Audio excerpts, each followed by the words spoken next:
We're gonna get started. You all know me. I don't need to introduce myself, but for those who don't, I'm Megan. First year nephro fellow. So we're gonna be talking about nephrology and palliative care today. So basically why nephrology needs a palliative framework. So objectives today will be to define palliative care in nephrology. Review symptom burden and quality of life data in CKD and ESRD. Discuss evidence of incorporating palliative care into routine nephrology practice. Review shared decision making and conservative kidney management, and identify practical strategies for implementation. So why does this topic matter? Patients with ESRD have one of the highest mortality rates comparable to anybody. We talked about it relative to cancer patients, mostly because they're the ones who receive a lot of our palliative care services. There's a high symptom burden that's often under-recognized. I'm sure every nephrologist knows that patients have a lot of symptoms because they complain to us. But the question is, are those being treated and managed well? Patients, have frequent hospitalizations. Intensive end-of-life care occurs in dialysis populations. Generally, they're not passing at home. Something happens and they get admitted to the ICU, and that's how the end of life goes for them. And advanced care planning remains underutilized as well. So, what is palliative care? For many patients, some doctors, I hope not, but there's some belief that it's synonymous with hospice care. Obviously, we know that's not true.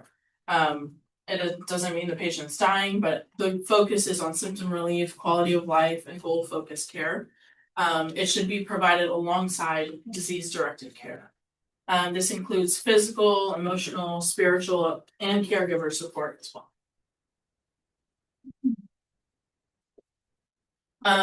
Symptom burden, like I mentioned, in CKD and dialysis patients, we all know they talk to us about fatigue, pruritus, pain, insomnia, depression, restless leg syndrome, nausea, dyspnea, so many more things. Many dialysis patients, there's been many surveys that have been done. They admit to greater than 10 symptoms at the same time, which is, again, similar to patients who are being treated with cancers and chemotherapies. Poor symptom control is associated with poor quality of life. Why nephrology is different than other specialties in this case is, dialysis, as we know, kind of prolongs patients' lives, but it also increases the treatment burden overall. Patients face high-stake decisions often. There's uncertain prognostication that complicates these discussions. We can't predict always how long a patient will be on dialysis or how long they could live without it. And then withdrawal from dialysis remains emotionally difficult for patients and families. So I'm going to go through a couple studies that have been done in the past and kind of move towards what we can do now and what's going on actively now. So this is one of the leading articles or papers that came out, Dr. Davison. So she basically, historically, nephrologists focus on lab outputs. We still do, right? KT/V, potassium, hemoglobin, mortality overall. But the question on the other side is how the patients feel. So the study looked to determine how common symptoms are in dialysis patients, like I mentioned, how symptom burden affects quality of life, and which symptoms contribute most to poor patient outcomes. So it was a cross-sectional study. These were all hemodialysis patients. And they used validated system or symptom assessment tools, right? So it was mostly a survey. And they measured the number of symptoms they had, the severity, and the health-related quality of life. So you'll see this acronym used a lot. And there's scores. So the greater symptom burden, the worse physical quality of life, mental quality of life, and the overall patient well-being. This seems kind of intuitive, like patients have more symptoms, the worse quality of life they have. And it definitely negatively impacted their health-related quality of life specifically. So should symptom screening be as routine as lab value checks with these dialysis patients and CKD patients in general? So again, why does this matter clinically?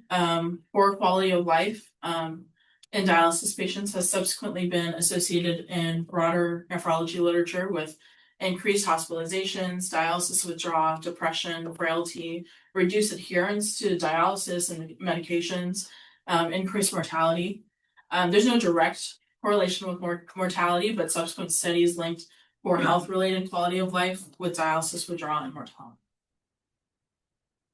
The next article that we're going to focus on is by Tamura, talking about functional status of elderly adults before and after initiation of dialysis. So dialysis is sometimes presented as once you start, you'll feel better. We talk about symptoms going away, uremic symptoms, things like that. But that's not always the case in every patient. Sometimes they feel worse, they feel drained. So this article discusses if dialysis actually preserves function in frail elderly patients. The population was 3,700 nursing home residents. Obviously, this is not all of our population. We don't only treat nursing home residents, but it's just sort of a picture of what that looks like for our elderly. The population, so ESRD patients who are initiated on dialysis, researchers followed their functional status, their ADLs, and their mortality before and after dialysis initiation. So the primary outcome was change in functional status after initiation, and they used like a MDS ADL score, which is just to assess how they could do daily activities. And so the key findings in this was that 61% were dead or functionally declined at 3 months. 87% passed or were functionally declined at 12 months, and only 13% of this population maintained baseline function at 1 year. Megan, sorry, I missed. Yeah. What was the inclusion criteria again? Just the nursing patients? Yeah, they were just nursing home patients on this one. Irrespective of the elderly adults. So yeah, I think they were at 75 or so was the nursing facility. Or 75 was the average. Okay. Of age, yeah. Oh, thank you. Megan, I have one more question here. When this dead or functional decline, do they show how many people passed away or what percentage? Yeah, okay. So this is like a percentage. I have the other, or I don't have it with me, the numbers, but these are kind of the numbers that are shown. So you can see after initiation, this is kind of a famous graph in yes. the world of palliative care, and nephrology is that at line 0, this dashed line that we have, their functional status drops off tremendously. Obviously, we can't fully say this is all because of dialysis, but it plays a major role in these patients' lives. So obviously. Just for the sake of theoretical purpose, so there is no control arm in this one, right? This is before after study. Yeah. So if you didn't do dialysis, what would happen to those patients? We don't know. We don't know. Yeah. It's just not arguing. I agree. Yeah, absolutely. Yeah, and that's definitely a point of weakness. So these are all sort of observations. 1/3 died within 3 months. Yeah, would they die? Don't do dialysis, like. No, so the same group did the same Manjula Tamura's group did the in elderly dialysis versus conservative care and what was the actual gain of life, and that was about a couple of years within a year or two of this publication. And what they showed was that essentially, and there they had various outcomes, including mortality, but their primary outcome was how many extra days they gain in that particular elderly population, non-hospitalized extra days you get. And I think the day was over a 3-year follow-up, they came up with 9 days, if I remember correctly. So for that particular population, the additional gain of doing dialysis, there was an analysis done, I think 9 days. Is it randomized there? Or how do you randomize people in dialysis? So there are no randomized studies on dialysis since there is no way to randomize people on dialysis. Right. But they do this as a population. Sure. And in any case, I mean, in all fairness, 60% mortality at 12 months, you are looking at a really sick people. So in the discussion of this paper in general, they thought what history course look at what has happened in other populations and say, we typically don't see that within 3 months this happens. Sure. Yeah. What's the mortality in that age and nursing home in general? Sorry? The mortality in nursing home population Yeah, so without ever historic cohort, like, there is no, because probably it'd be supposed nice to to have a graph of historic cohort. 1 year mortality. I mean, I don't know the good answer to that, but I think there are previous studies which say that, especially among elderly or functionally declined people, the odds of death by ESRD increases by about 2 to 3 times in older people versus in younger people, it rises by like 20 to 30 times. So it just like it's a relative risk, right? So it becomes different to sort of dissect that way.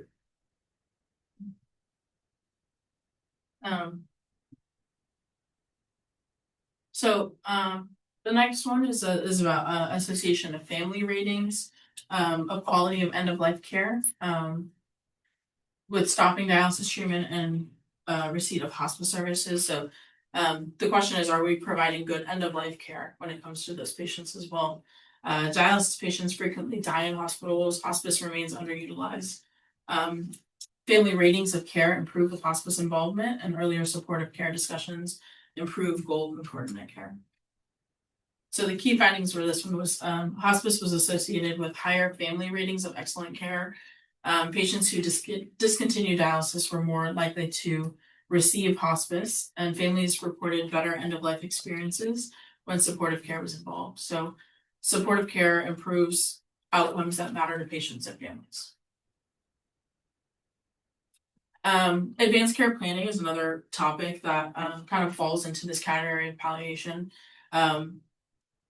Advanced care planning is something that a lot of primary care doctors do, and it talks about, patients choosing their medical proxy and deciding, at the end of, it's not necessarily, I don't want this, this, and this, right? It's not a will, but mostly having things that align with their goals when they still can't make those decisions.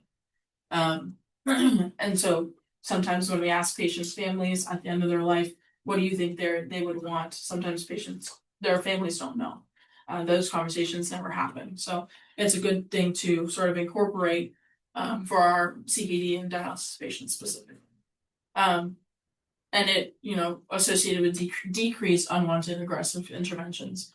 And this should happen earlier in CKD.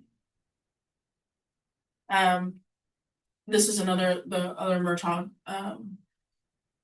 paper, and talking about, does dialysis always provide a meaningful survival advantage in elderly patients?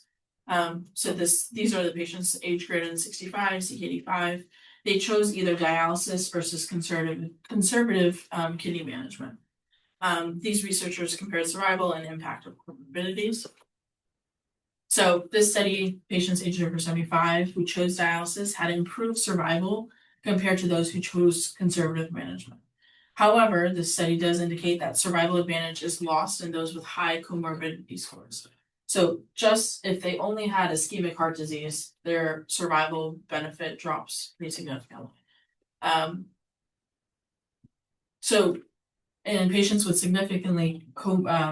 patients who have significant comorbidities, clinicians should consider whether dialysis offers sufficient survival benefit for it to be standard treatment, or whether non-dialytic management may offer comparable survival. And this paper legitimized the term of conservative kidney management as evidence-based treatment. So what is conservative kidney management? It's active medical management without dialysis, basically. It's appropriate for selected older, frail, or physically limited patients. Kind of listed some, so patients who have severe frailty or multiple hospitalizations, advanced dementia, poor functional status, high symptom burden. It's a focus on symptom management and quality of life overall. And it may provide similar survival in some elderly or high comorbid groups who otherwise would not do very well on dialysis. And then the concept of dialysis withdrawal. One of the leading causes of death in dialysis patients. Ethically and legally acceptable when aligned with patients' wishes. Requires symptom-focused management and family support. This is where hospice really plays a role to collaborate with us on that end. So where does that bring us to in 2026? So this is a pilot randomized control trial that just has started. So this trial that they did was mostly a feasibility trial just to see if this is a possibility to start doing.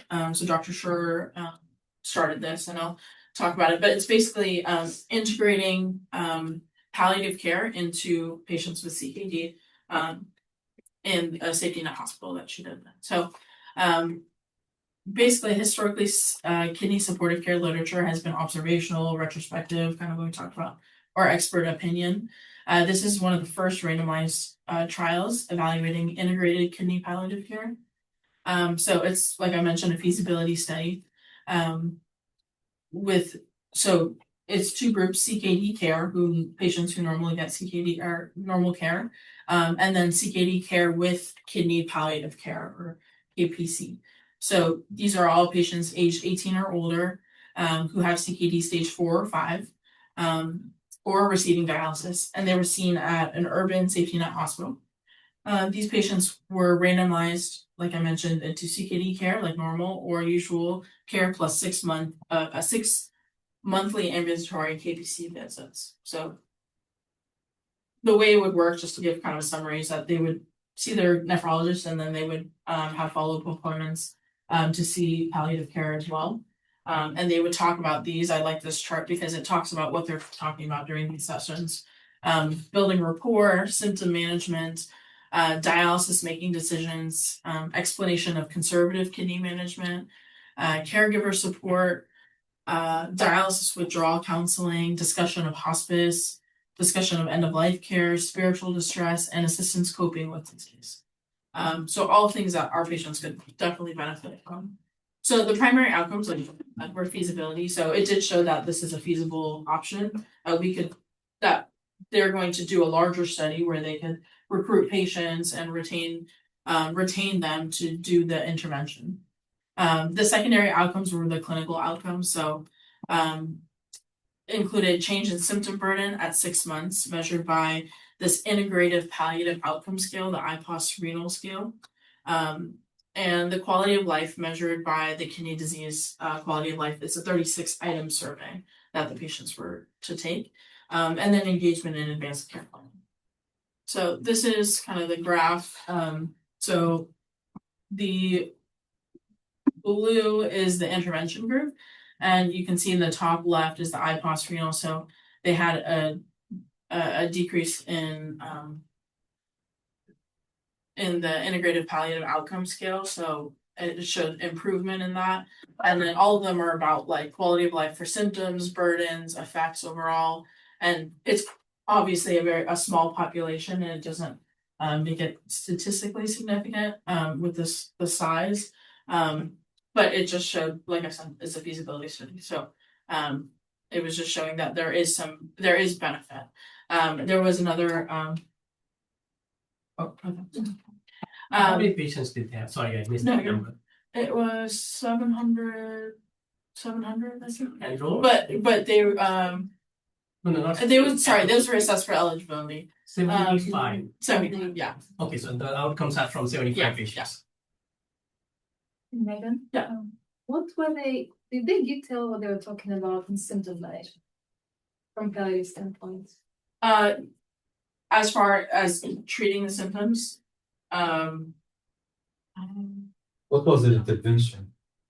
it was mostly just having these appointments with palliative care and like addressing those symptoms potentially.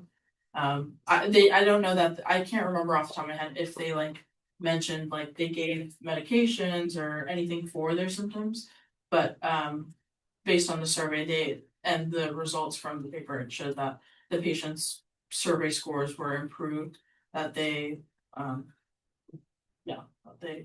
felt better overall, their burden and their symptoms overall. It might be helpful for us, right, to know what works. Is it patients being heard that make them feel better, or is it, are there additional interventions that they use? Yeah. So yeah, I kind of touched on this. So why this trial matters. One of the first randomized studies. Patients accepted palliative involvement. Sometimes we're not sure if patients even want to do that. So it was sort of good to see that they were willing and they retained those patients as well. And then showed symptom management can be integrated into routine nephrology. So then KDIGO, who's our big where we get all of our studies and our treatment lines for. KDIGO held a conference in 2013 to talk about Controversies Conference on supportive care in chronic kidney disease. So they recognized that symptom burden was high, quality of life was poor, and ACP was underutilized. Nephrologists lacked palliative care training as well. So kidney supportive care involves services that are aimed at improving quality of life for patients with established CKD at any age and can be provided together with therapies intended to prolong life, such as dialysis. Its goal was to help patients cope with living as well as dying, regardless of life expectancy. So they all came together and discussed what are the kind of gaps, what are the holes that we're missing in our palliative care in the world, and how we can fix those things and what things we need to work on going forward. And so I'll just it's a really good paper. I would recommend the fellows to read, just to kind of go over it. But KDIGO supportive care recommendations. So this graph is kind of their framework as far as how palliative care in the light green and supportive care, as well as curative care, should kind of run together as patients have CKD. And then hospice care will take over when patients are closer to death. But this was the framework that basically it should be involved from the beginning. So they recommended supportive care throughout CKD trajectory, like I mentioned. It begins at diagnosis. It grows throughout disease progression, coexists with dialysis. This includes hospice only at the end. And it emphasized symptom management, shared decision-making, encouraged nephrology palliative integration, and highlighted the need for fellowship communication training. So KDIGO says that every nephrologist should be able to manage symptoms with fatigue, pruritus, pain, depression. They should be able to communicate with prognosis, about dialysis decisions, about ACP, and they should be able to do shared decision making about dialysis and conservative kidney management, as well as withdrawal care. So kind of what we were talking about, like how we manage these symptoms. This is one of the things I picked out of that paper, or about from the conference, was symptom management. So the Palliative International Association for Hospice and Palliative Care was also there. And they also mentioned that this is the list that they gave to the World Health Organization for a list of essential medicines for symptom management. And they said this is similar to what we should be using in our CKD patients. So something like uremic pruritus, sorry, it's kind of hard to see, but uremic pruritus at the top, and they kind of talk about which studies, there's 24 studies representing 19,000 dialysis patients, the impact, and then kind of management, what things we could be using. So highest level of evidence for efficacy are for topical agents like capsaicin, emollients, if concurrent dry skin, oral medications like gabapentinoids, UVB light therapy, ultraviolet therapy, are some of the options. So they kind of gave us this list, and then you can see that nausea, vomiting, constipation, some of these have holes, right? There's not enough studies, so these are things that they're going to work on tackling going forward, of things that they can. So I thought it was a cool thing to see, of just like, this is what palliative kind of recommends for these kind of symptoms. And it was a good thing to see. And then another concept they talked about was value of estimating prognosis in CKD. This is, none of us are a higher power or a higher being where we can predict what patient's gonna happen by any means, but there is some concept of talking about tools we can use to help with prognostication. Patients ask us all the time how long we're gonna have left, or when do I need to start dialysis, and all these things. And there's tools that they want to start developing to be able to help predict these things. So one of the things they talked about was the surprise question, and I think we've all probably talked about this at point. But would you be surprised if this patient were to die in the next 12 months, right? These are sort of a prognosticator or indication of, is this patient somebody who needs to be on dialysis, or should we move more towards the conservative kidney management? It's a simple, useful clinical tool to identify dialysis patients at high risk for early mortality.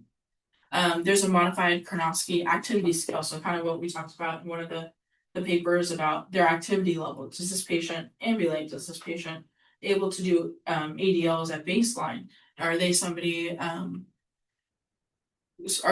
who's at risk for early mortality as well? So there's no prognostic tool that's sufficiently accurate to replace clinical judgment by any way.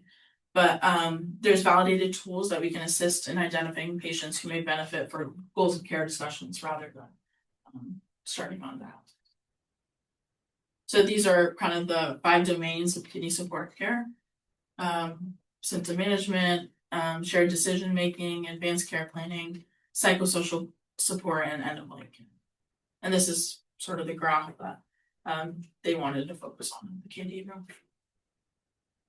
So all that to say is, what should change in everyday practice? So routine symptom screening, earlier ACP discussions, integration of palliative care clinicians into nephrology clinics or even dialysis centers, education and communication skills while we're in fellowship, of what that looks like to have a conversation with patients like, hey, we don't think dialysis is going to be best for you.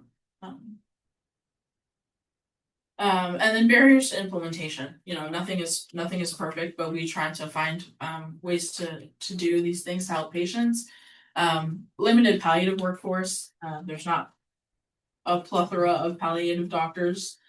So I think that's why it's a big point to help train us while we're fellows in that way to be able to have these conversations with patients as well. Reimbursement challenges, cultural differences around end-of-life care. I'm sure many of you have run into families who don't even want to talk about end-of-life, who don't even want to discuss that because they feel like maybe they're giving up on their family, or that is wrong in their culture. So learning those differences as well when we live in this in the United States, and there's plenty of different cultures and cultural conceptions. So, and then misconceptions equating palliative care to giving up. So I think patients as well and believe that if we even bring up palliative care, it seems like we're giving up on them. So that's a big barrier as well.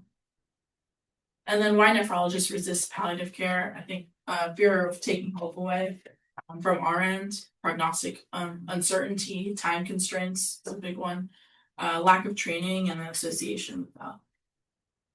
So key takeaways I've kind of talked about are palliative care should be integrated early in CKD and ESRD management.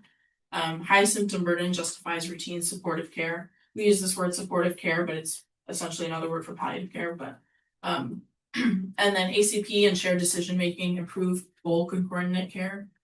And conservative management is an evidence-based option for selected patients. Nephrologists should develop core primary palliative skills as well. So just a case, it's not a quiz or anything, but just a thought experiment. So 82-year-old man with CKD stage 5, diabetes, coronary artery disease, HFrEF, mild dementia, recurrent falls, 3 hospitalizations in the last 6 months, presents to the nephrology clinic. 6 months ago, the patient was independent with ADLs, driving, attending church weekly. Today, he ambulates with a walker, needs assistance bathing, and daughter now manages medications. The labs, creatinine's 5.8, GFR is 9, potassium's 5, bicarb's 20. Daughter asks doctor, if he starts dialysis, will he get any stronger? Just be one. Yeah. So so obviously this is a patient that we have probably run into at some point. Is this patient, is it beneficial for this patient's long-term goals, right? Do we know his goals? Does he want to start dialysis? Does he want to continue to go to a center 3 times a week or even do PD at home, right? So when we asked, what matters most to you, he says, I don't care how long I live. I want enough energy to attend my granddaughter's wedding in 6 months, right? So that kind of helps us narrow down like, hey, we think maybe you could get to 6 months without doing dialysis, or maybe let's try it if that's your goal, if that's the one goal. And so now we've shifted the conversation away from should we start dialysis to what treatment plan best aligns with this patient's goals. When I was in residency, I rotated with one of our palliative care doctors, and she asked this what if statement, if then statement. If I can continue to talk to my family, if I can continue to go on vacation, if I can do this, then I will do this procedure. I'll do this treatment. And that is an important, I think, statement to ask our patients, you know, what's your if then? If I can't do this anymore, I don't want to continue. So that is pretty much. These are my references from all the articles.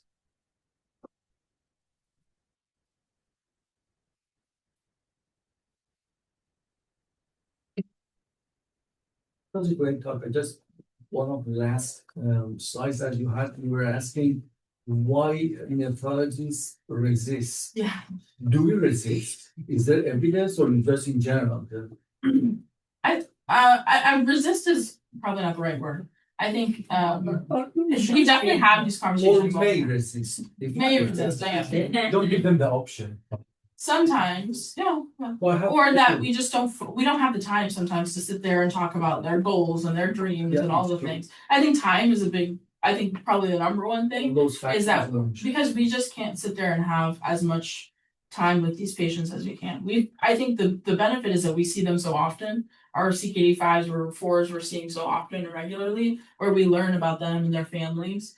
But it's, I think, time constraint where we can't sit and talk about like if you have these options. So I think that's why that study about potentially integrating and having like nephrology palliative care, like one specifically for CKD patients, is for them to sit and talk about these things, where they go once a month and talk to them about, you know, what's your goals and what does dialysis look like? What your patients hear dialysis, and sometimes I joke that they should like Scared Straight program, like go through the dialysis center to see what it looks like. Are you able to sit here for 4 hours? Do you want to? You know, those are conversations that I don't think we just have the opportunity to talk.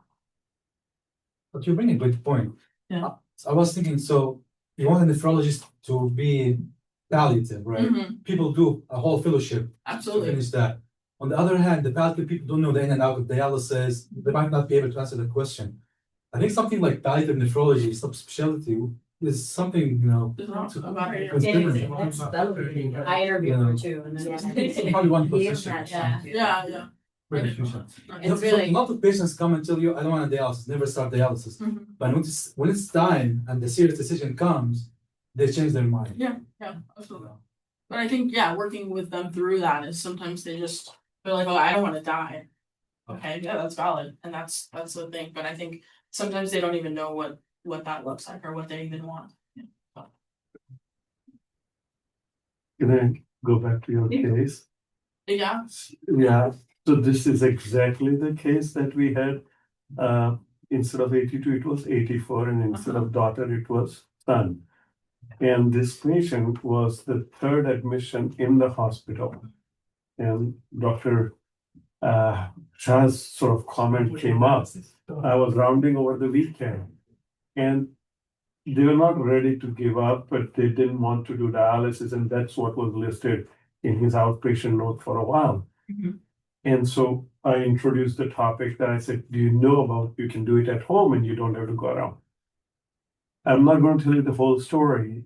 From 84 to 90, he had 6 years survival with ejection fraction of 30%, well controlled.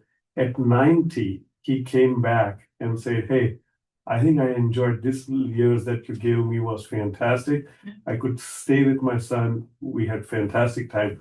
Now I want to withdraw. So at 90, he went back and sort of stopped dialysis, went to palliative care officially, and sort of withdrew care, died at 3 or 4 weeks later. Yeah. Or 3 weeks later. Yeah. But what I'm trying to say is that, so like the problem in answering that last question is that a lot of things, like Dr. LaGruz was saying, is like there is a lot of proficiency gap on each side. And so people, many a time, palliative care counsels from a nihilistic point of view that, oh, you have a list of comorbidity burden and that you have, this just makes sense. Yeah.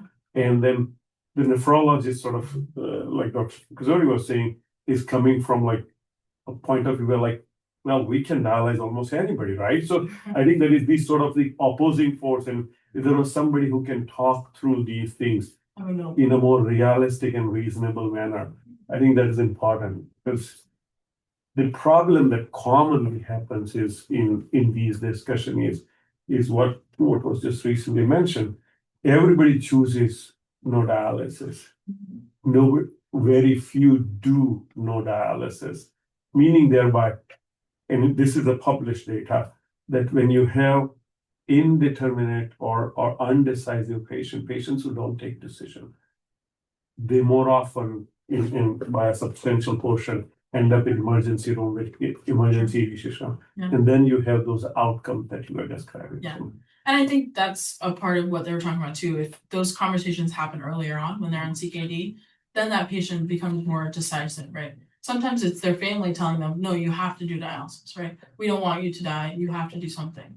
And they haven't thought about it till just then, right? And so I think that's another part of it is starting that CKD palliative work together early on when they're CKD4 or whatever. When we're doing education, that should be a part of that too. So, but yeah, I agree completely. Yeah.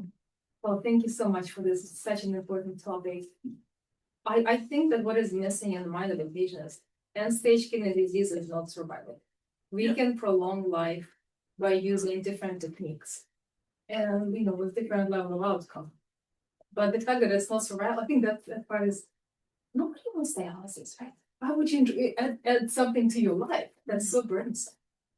And, but I think the fact that, yes, people who are anuric, right? We know it's a word question.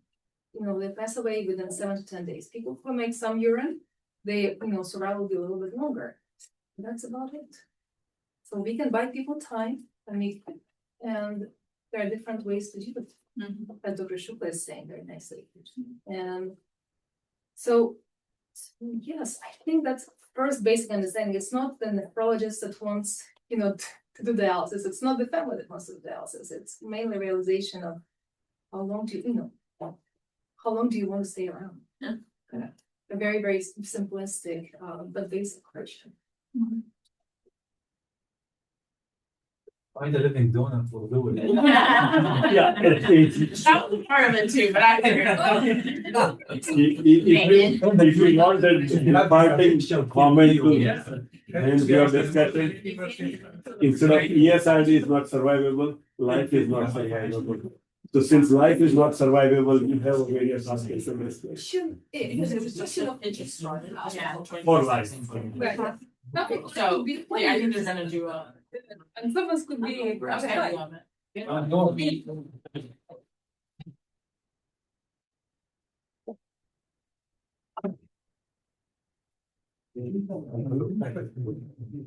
Doctor, how are you doing?